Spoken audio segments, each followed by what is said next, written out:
احادیث کی روشنی میں وہ ایمان والے نہیں تھے۔ اسی طرح پھر اپنے باپ سے بھی مکالمہ کیا، اپنے باپ سے پوچھے ابا جان تمہارے رب کون؟ باپ نے بھی وہی جواب دیا، کہا بھی میرا رب نمرود بادشاہ ہے۔ پھر پوچھا بھی نمرود کا رب کون؟ کہا ستارے۔ پھر وہی بات کہ بھئی ستاروں کا رب کون؟ اب ماں باپ بھی دشمن۔ اب نمرود تک یہ بات پہنچی، نمرود بادشاہ نے حضرت ابراہیم علیہ السلام کو، اس سے پہلے جو سورۃ انعام کے اندر ہے وہ یہ کہ ایک مرتبہ ابراہیم علیہ السلام نے دیکھا اپنی قوم کو کہ کوئی ستاروں کی پوجا کر رہا ہے، کوئی چاند کی پوجا کر رہا ہے، کوئی سورج کی پوجا کر رہا ہے۔ اب جیسے جیسے ان کو دیکھا جو لوگ ستاروں کی پوجا کر رہے ہیں، ابراہیم علیہ السلام نے کہا فلما جن علیہ اللیل رأى کوكبا، جب رات چھا گئی ستاروں کو چمکتا دمکتا دیکھا تو جو ستاروں کے پجاری تھے ان کی موجودگی میں کہنے لگے قال ھذا ربی، یہ تو میرا رب ہے، ان کو سمجھانے کے لیے۔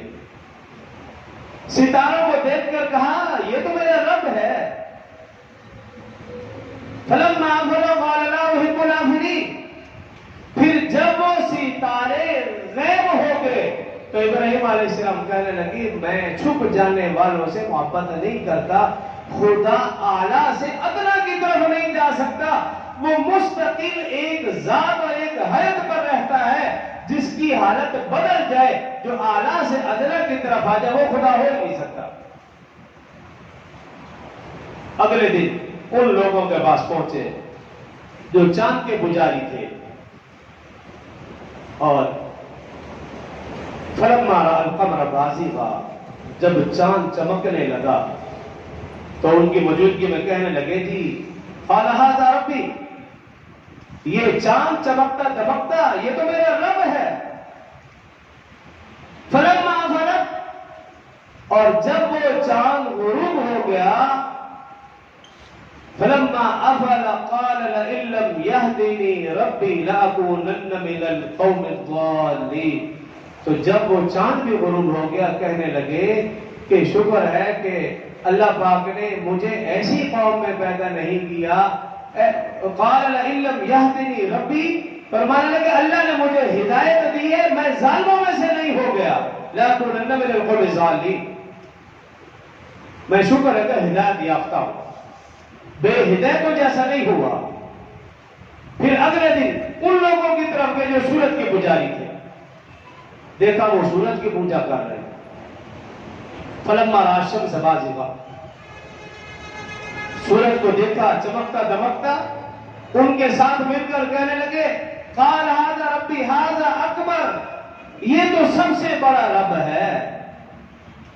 فلما افلت، پھر جب سورج بھی غروب ہو گیا قال یا قوم انی بریء مما تشرکون، تو ابراہیم علیہ السلام نے کہا قوم میں بری ہوں اس چیز سے جس کی تم شرک کرتے ہو، جس کی تم پوجا کرتے ہو۔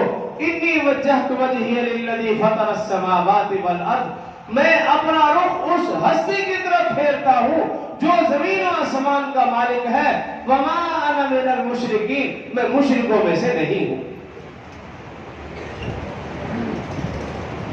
قوم کے سامنے اپنا یہ معاملہ رکھا تاکہ جو سورج کے، ستاروں کے، چاند کے پجاری ہیں ان کے دل و دماغ میں یہ بات بیٹھ جائے کہ یہ خدا نہیں ہو سکتے، خدا مستقل اپنی حیات میں رہتا ہے، جو اعلیٰ سے ادنا کی طرف چلا جائے، یہ جس کی حیات بدل جائے وہ خدا نہیں ہو سکتا، یا جو چھپ جائے وہ خدا نہیں ہو سکتا۔